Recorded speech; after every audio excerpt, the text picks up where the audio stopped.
Artificial items ഒന്നും ചേർക്കാതെ റവ ലഡു ഉണ്ടാക്കുന്നത് എങ്ങനെയെന്ന് നോക്കാം.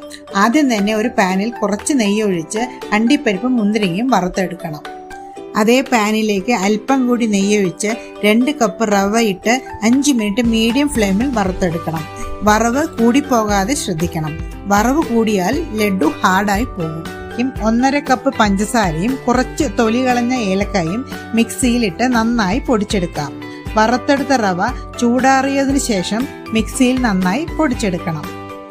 ഒരു പാനിൽ പൊടിച്ചെടുത്ത റവയും പഞ്ചസാരയും പിന്നെ വറുത്തെടുത്ത അണ്ടിപ്പരിപ്പും മുന്തിരിങ്ങയും ഇട്ട് ഇതിലേക്ക് 1 ടേബിൾ സ്പൂൺ നെയ്യും ഒഴിച്ച് നന്നായി മിക്സ് ചെയ്തെടുക്കണം.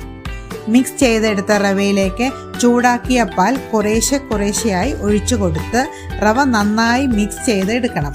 പാലിൻ്റെ അളവ് കൂടിപ്പോകാതെ പ്രത്യേകം ശ്രദ്ധിക്കണം. ഇനി നമുക്ക് കുഴച്ചെടുത്ത റവ ലഡുവായി ഉരുട്ടിയെടുക്കാം.